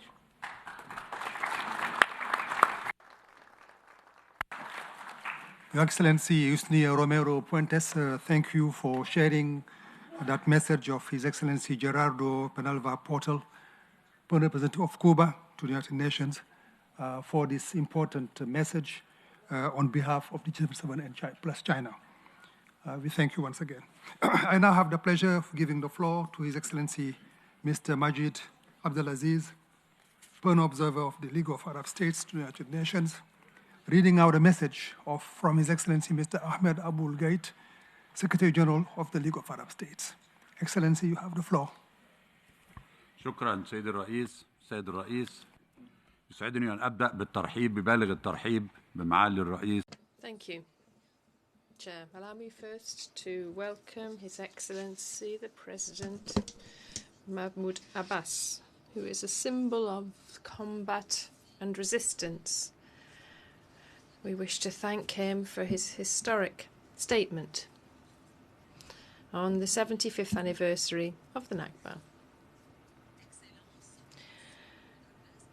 Excellency President Mahmoud Abbas, Excellency Cheikh Niang, President of the Committee for the Exercise of the Inalienable Rights of the Palestinian People, Excellencies, ladies and gentlemen, it is a pleasure for me to participate in the commemoration of the 75th anniversary of the Nakba. A painful memory for all of us and for the Palestinian people and for all Arab nations and all free peoples of the world. These memories recall the terrible tragedy of the Palestinian people whose lands have been occupied, forcing them into unjust displacements, and they are still victims of terrorism, crimes, and atrocious massacres. This day also recalls that international justice is still lacking. The suffering of the Palestinian people is continuing, and this must call upon the international community's conscience, just as it had for 7 decades. In 1948, the world bore witness to one of the most dreadful tragedies seen by humanity. Over 800,000 Palestinians had to flee their homes and villages. 531 villages were completely destroyed. On top of the technical purific movements and massacres caused by Zionist gangs, over 70 massacres were committed against Palestinian people, which took the lives of over 15,000 Palestinian people. The number of Palestinian and Arab victims has, since 1948, since the Nakba, reached around 100,000 martyrs because of the repeated events of the Nakba, which have been continuing until today, and the persistent occupation which began in 1967 with its litany of settlements, land seizures, destructions of homes and infrastructure, profanation of sacred sites, systematic destruction of all areas of life for Palestinian people. All of this in a desperate attempt to cause their unwavering will to break, their will to ensure their rights and liberty. This commemoration of the Nakba recalls to us the fight of the Palestinian people, their sacrifices and their accomplishments. It also recalls the day of the Palestinian prisoners and the sufferings of over 5,000 prisons held in Israeli occupation prisons, and a large number of older people, women, children, and ill people who are suffering whilst being held, and they're deprived of their most basic human rights enshrined within international agreements. Excellencies, ladies and gentlemen, we welcome the General Assembly Resolution 7723, commemorating the 75th anniversary of the Nakba here in the United Nations headquarters, and we wish to state the extent to which we appreciate member states' positions, those member states who have supported this resolution, because efforts by states and organizations who are seeking peace must come together to bring an end to the historic injustices of the Palestinian people, and to continue to plead for the Palestinian cause and to bear witness before the International Court of Justice regarding the illegal nature of the Israeli occupation of Palestinian territory and the impacts of this. This contributes to consolidating a solid legal basis so as to achieve justice, which has thus far been absent for so many decades. It is now down to the international community to ensure that the extremist tendencies of the Israeli government fail. The right-wing government, they lose no opportunities to stoke the flames and ensure that situations in the occupied territories are close to disaster.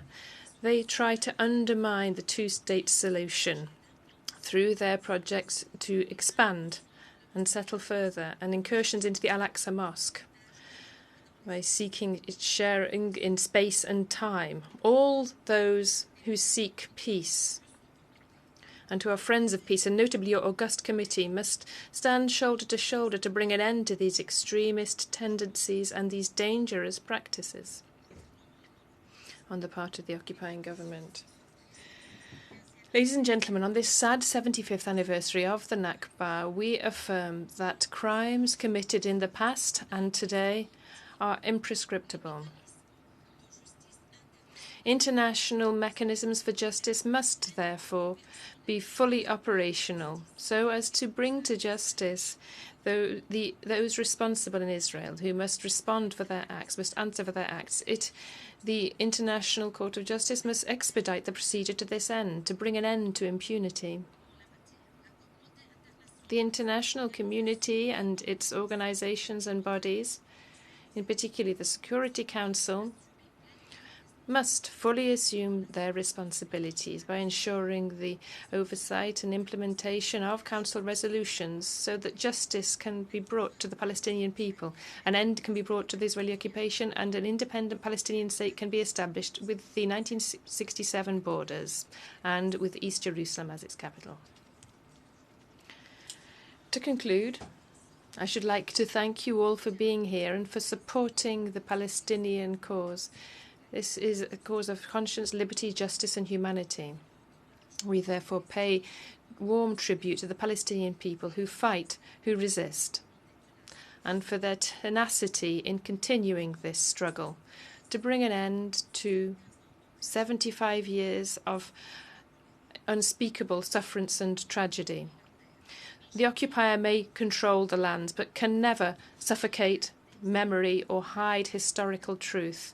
The memory of the Nakba and historic oppression caused by this will forever remain alive through the generations. Israeli occupation will, however, like all occupations throughout history, unavoidably be brought down. I thank you. Excellency Mr. Majid Abdelaziz, for the important statement on behalf of the League of Arab States, which is an active partner of the committee. Excellency, I would like to once again appreciate the qualitative partnership we are having. I now give the floor to His Excellency Mr. Hamid Opiluyeru, Permanent Observer of the Organization of Islamic Cooperation, reading out a message from His Excellency Mr. Hussein Ibrahim Taha, Secretary General of the Organization of Islamic Cooperation. Excellency, you have the floor.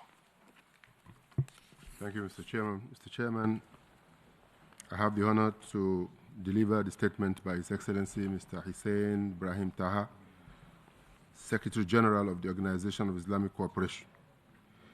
Your Excellency Mahmoud Abbas, President of the State of Palestine, Your Excellency Mr. Antonio Guterres, Secretary General of the United Nations, Your Excellency Ambassador Cheikh Niang, Chairman of the Committee on the Exercise of the Inalienable Rights of the Palestinian People, Excellencies, ladies and gentlemen, Allow me at the outset to extend my thanks and appreciation to the organizers of this important event. The resolution of the United Nations General Assembly of November 30th, 2022, to commemorate the 75th anniversary of the Nakba is an acknowledgement of this historical grievance and human crime against the Palestinian people, which still constitutes a dark mark in the memory and the human conscience. Furthermore, it presents a setback for the values of freedom and justice with the establishment of Israel, the colonial occupation power, and the accompanying systematic state terrorism, forcible mass displacement, ethnic cleansing, confiscation of lands and property of the indigenous Palestinian people, and the denial of their legitimate national rights.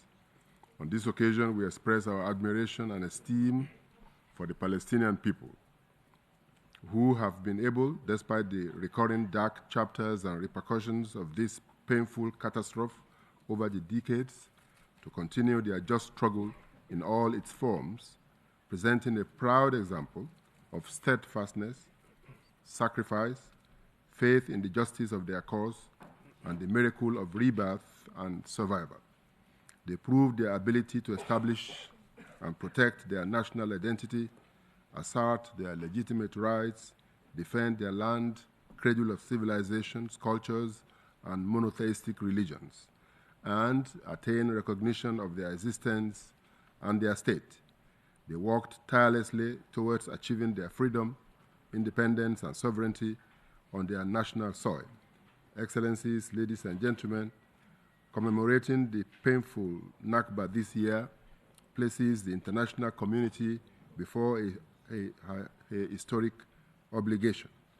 It also reminds it of its political, legal, humanitarian, and moral responsibilities and duties towards ending Israeli occupation and holding Israel, the occupying power, accountable for its crimes against humanity, correcting the historical injustice that still befalls the Palestinian people, and finding a just, comprehensive, and lasting solution to their cause in accordance with the relevant international legitimacy resolutions and the Arab Peace Initiative. On this occasion, the OIC reiterates its call for action to restore peace to the land of peace. It stresses that the intervention of the international community has become more than ever an urgent necessity, not only to address the mistakes and silence that prevailed in the past, or to prevent adding a new grim chapter to the Nakba, but also to help the Palestinian people turn the page on tragedy, asylum, and displacement, and then enable them to achieve their rights and hopes for peace, freedom, justice, equality, development, and self-determination.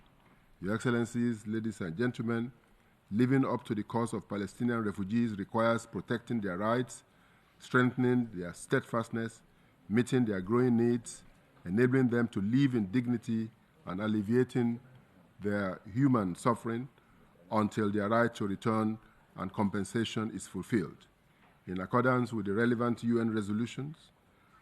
And while appreciating in this regard the role of the UN Relief and Works Agency for Palestine Refugees, UNRWA, and its relentless efforts in providing basic services to Palestinian refugees, the OIC stresses the need to adhere to the political, legal, and humanitarian mandate of this UN institution, and to continue its role as the living international witness to the tragedy of the refugees and the embodiment of the commitment of the international community towards the implementation of UN resolutions and the necessity to find a just and lasting solution to the question of the Palestinian refugees.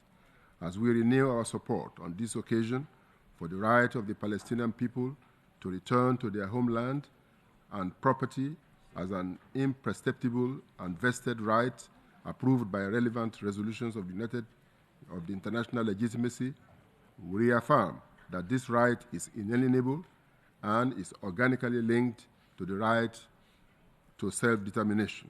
We also call for intensified international efforts to force Israel, the occupying power, to assume its political and legal responsibility under the relevant UN resolutions, especially Resolution 194, which is a basic reference for the refugee issue.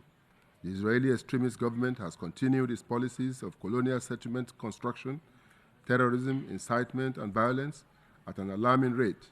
Ultimately, key international actors are urgently invited to engage in a multilaterally sponsored peace process aimed at ending the Israeli occupation and achieving a just and lasting peace in line with international law and relevant UN resolutions and the Arab Peace Initiative.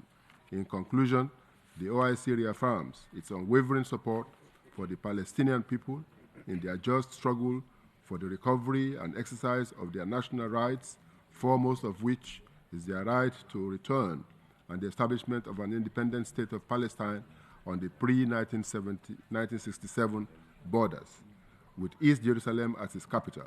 It also calls on member states to support the inalienable rights of Palestinians and recognize the State of Palestine as a full member state of the United Nations. I thank you and wish this meeting every success. Assalamu alaikum. His Excellency Mr. Hamid Opeleuru for this important statement on behalf of Secretary General Taha. I would like to express here the sincere appreciation of the committee for the OIC's strong support and also for the fruitful partnership we are entertaining. And I would like also to thank you personally for your own personal commitment. I now give the floor to Mrs. Leila Novruz, from the Permanent Mission of Azerbaijan to United Nations, who will be reading out a message on behalf of the movement of the non-aligned countries. Mrs. Novruz, you have the floor. Mr. President, I have the honor to deliver this statement on behalf of non-aligned movement. On this 75th anniversary of the Nakba, the non-aligned movement reaffirmed its unwavering solidarity with the Palestinian people and support for their inalienable human rights, including to self-determination and independence, and renewed its abiding commitment to achieve a fair and lasting solution to the Palestine question, including for the plight of the Palestinian refugees and genuine peace and security in the Middle East on the basis of international law and the relevant United Nations resolutions. The non-aligned movement reaffirmed its appreciation to the Committee of the exercise of the Inalienable Rights of Palestinian People and to the Division of Palestinian Rights to the Secretariat of the United Nations for their important work and valued assistance in this regard, in line with their General Assembly mandates. Mr. President, this year marks the 75th anniversary of the 1948 Nakba that tragically befell the Palestinian people. This occasion prompted the non-aligned movement to reiterate its long-standing calls for intensification of all necessary efforts to bring an end to this injustice and advance a peaceful and just solution.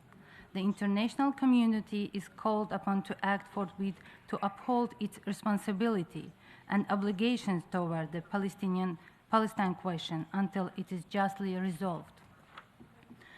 During the ministerial meeting of NAM on the sideline of the high-level week of the 77th session of the United Nations General Assembly, held on September 21, 2022, the ministers adopted a political declaration stressing inter alia that a just, lasting, and peaceful solution to the question of Palestine in all its aspects must remain a priority on the movement's agenda and also a permanent responsibility of the United Nations until it is satisfactorily resolved in accordance with international law and the relevant United Nations resolution and the internationally endorsed parameters.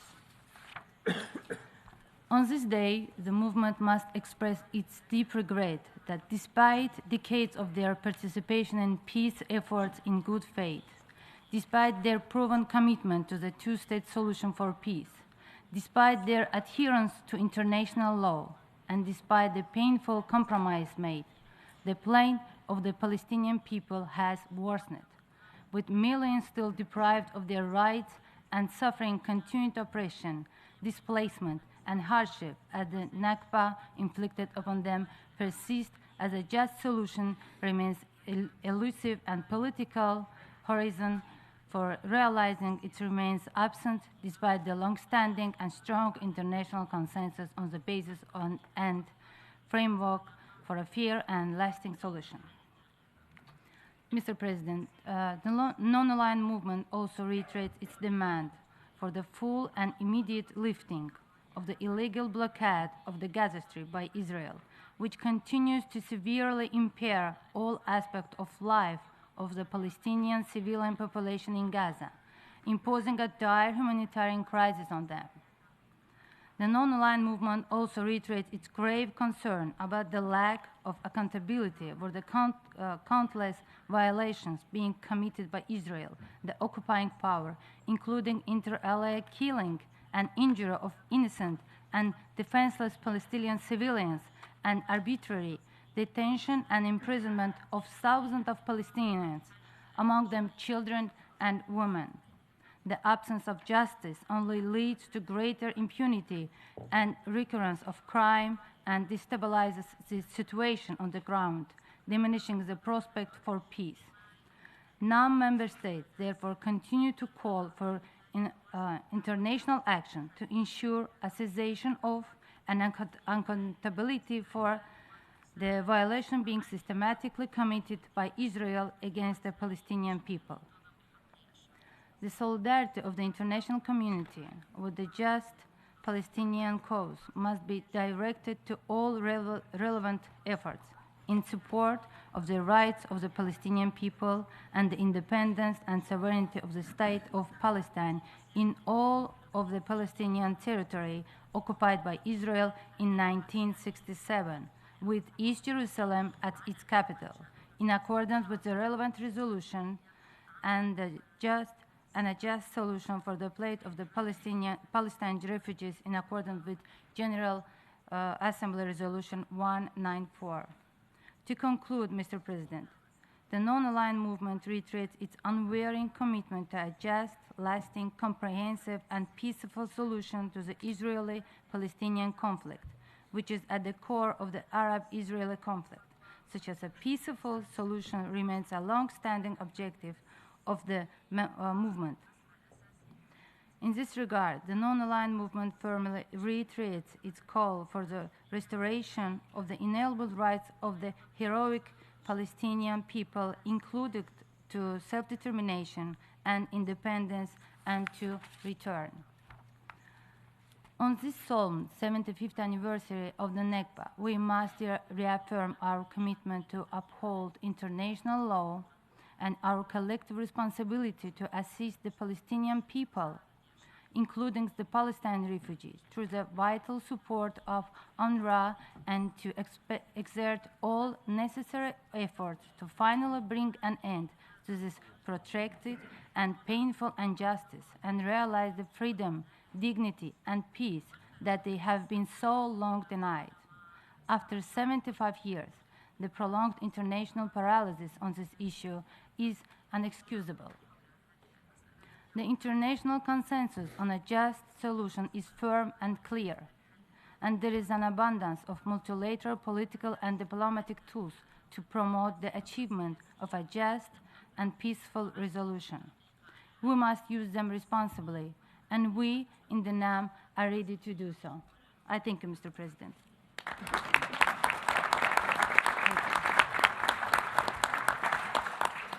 Mrs. Nowruz, I would like to thank you for delivering this important message on behalf of the NAM.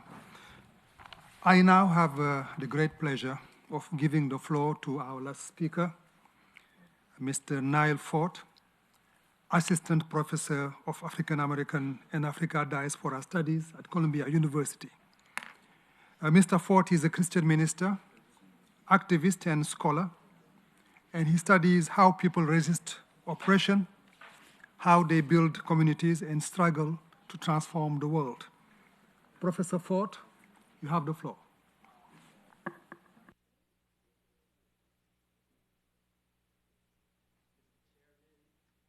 Do this. Mr. Chairman, Mr. Secretary General, Mr. President, Your Excellencies, I want to express my appreciation to the General Assembly's Committee on the exercise of the inalienable rights of the Palestinian people for inviting me to participate in the commemoration of the 75th anniversary of the Palestinian Nakba. I was told I have 5 minutes, and in addition to being a professor, I'm a Black Baptist preacher. So I'm gonna do us all a favor and get right to it. My introduction to the struggle for justice in Palestine began in a small suburb outside of St. Louis called Ferguson, Missouri. It was August 2014. Residents, activists, and citizens from across the country flooded the streets after white police officer Darren Wilson shot and killed unarmed Black teenager Michael Brown Jr. I took a bus from New York City to St. Louis with 41 other protesters because I was sick and tired of seeing Black death go viral.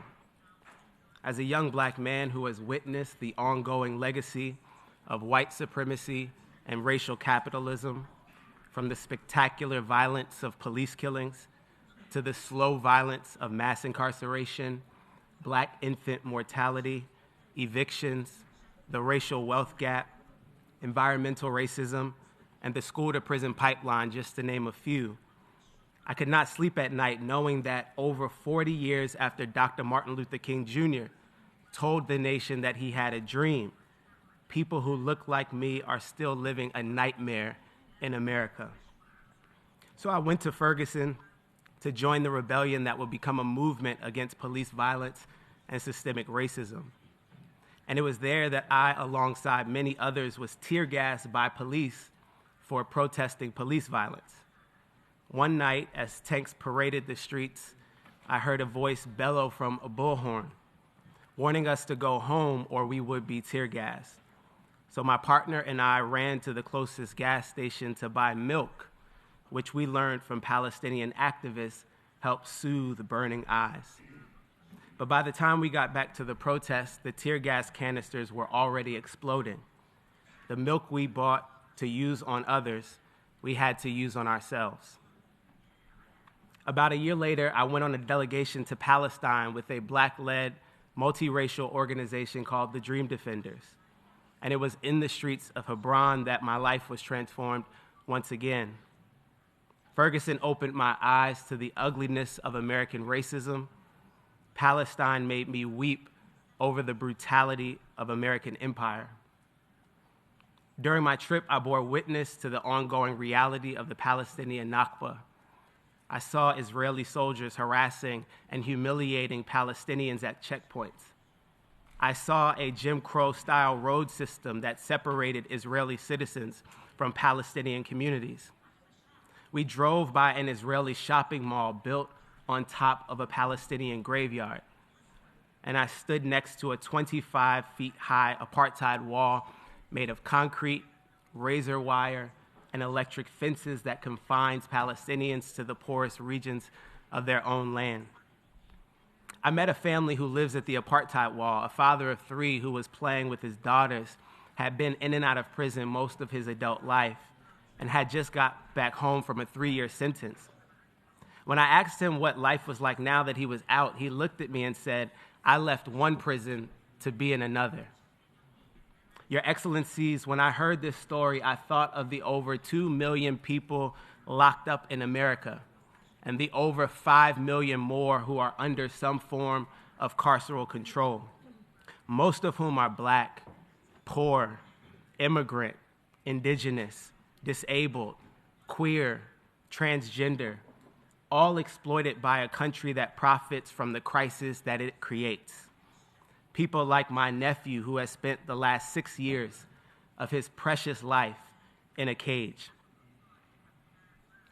But what I didn't fully appreciate then that I am haunted by now is that as a citizen of this country, my tax dollars, in one way or another, help build the walls that keep both my nephew and that Palestinian father in different kinds of prisons built by the same imperial, colonial, white supremacist capitalist apparatus.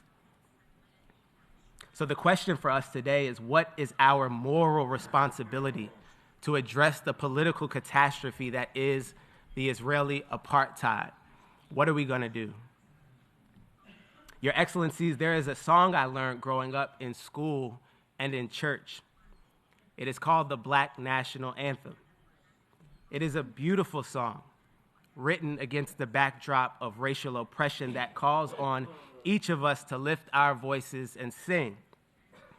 Sing a song full of the faith that the dark past has taught us. Sing a song full of the hope that the present has brought us.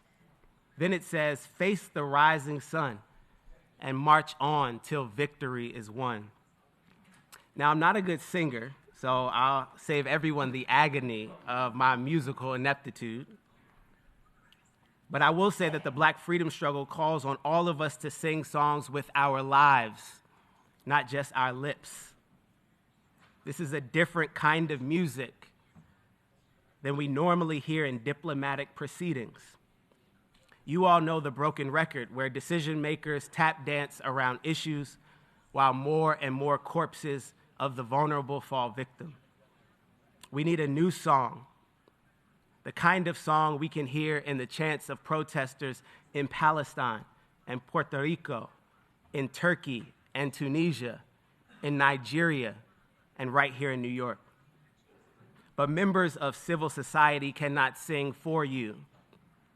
As an American citizen and a member of a generation of freedom fighters who are hungry for change, and a minister of a faith tradition that is animated by a love for justice, I speak to you today with eyes still burning to see freedom and justice in Palestine and beyond. So you must sing the song, but you don't need to write the lyrics. They have already been written by the blood, sweat, and tears of Palestinian freedom fighters and those of us in solidarity with them and all oppressed people across the world. What does that song sound like? First, member states must end all aid and military cooperation with the State of Israel, including an end to weapons and training. It's time for an arms embargo, both on arms sales to Israel and an end to buying Israeli arms. Second, as the United Nations took measures to document apartheid South Africa's human rights violations and isolate its government until the apartheid regime fell, the UN should take similar measures today against the State of Israel's human rights violations against the Palestinian people.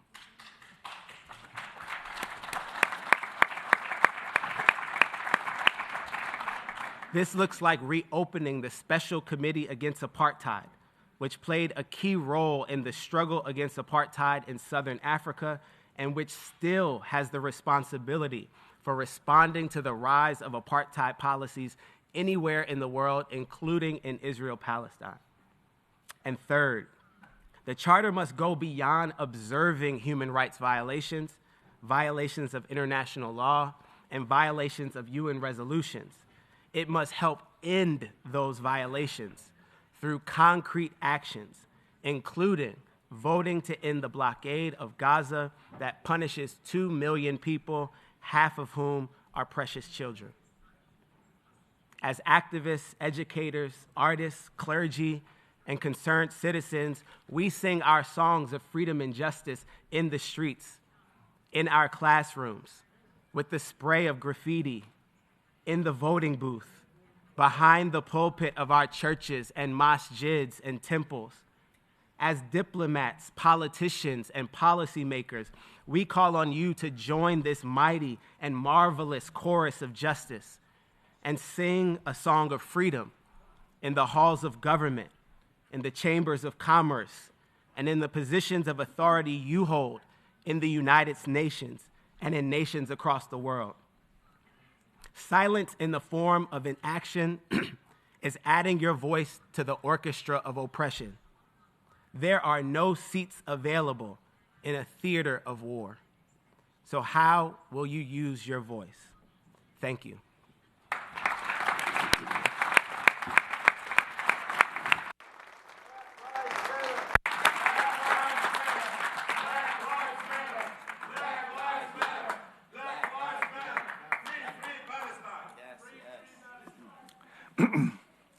I thank Professor Nyle for joining us and also for delivering this very important and truly inspiring statement.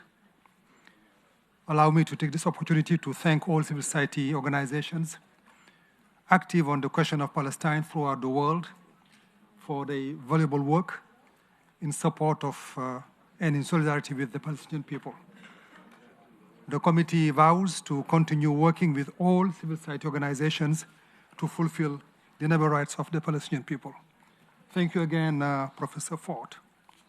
Excellency, President Abbas, Excellencies, ladies and gentlemen, it's now my honor to announce that our committee has received messages of support and solidarity from different heads of state and government, from ministers for foreign affairs, governments, and organizations. I would like to read out the list of officials who sent them in the order in which they were received. I understand that the process of transmission of messages is underway, so please, if you are omitted, signal to the division, or if you receive your messages after this meeting, you can also contact the division so that the updated list will include those messages. I have received messages from the following heads of state: Algeria, Venezuela, Kuwait, Indonesia, Senegal, Tunisia, Turkey, Qatar, Egypt, Jordan, Iran. We have received messages from the following heads of government: Cuba, Namibia, Guyana, Lebanon, Malaysia, Bangladesh. The committee has also received messages from the following ministers for foreign affairs: Bahrain, Nicaragua, China, South Africa, Syrian Arab Republic, United Arab Emirates. The committee has also received messages from the following organizations: the African Union, the League of Arab States, the Cooperation Council of the Arab States of the Gulf. As I said, we are still in the process of receiving messages. We have just read those who have reached the division, so please contact us as soon as those messages, your messages, have arrived and are not listed here. And all the messages will be, as I said, updated and posted on the United Nations website on the question of Palestine, which is maintained by the Division for Palestinian Rights, which is un.org/UNISPAL. On behalf of the committee, I would like to express our sincere appreciation to the heads of states and government, ministers for foreign affairs, and to the organizations that I have just mentioned, and to the ones also we're going to get in the following days, the next days, and to all participants for their persistent efforts through 55 years of the Israeli occupation of the Palestinian territory, aimed at achieving a comprehensive, just, and lasting settlement of the question of Palestine, and for the support they have always given to the mandated activities of this committee. Excellency President Abbas, Excellencies, ladies and gentlemen, before adjourning this special meeting, I wish to thank everyone who has made this meeting possible, in particular the staff members of the Division for Palestinian Rights in the United Nations Department of Political and Peacebuilding Affairs, the Department for General Assembly and Conference Management, the Department of Public Information, the Office of Central Support Services, interpreters, and everyone who worked behind the scenes. I would like to say a few words about the special commemorative event that will be held this evening at the GA Hall from 6 to 8 p.m.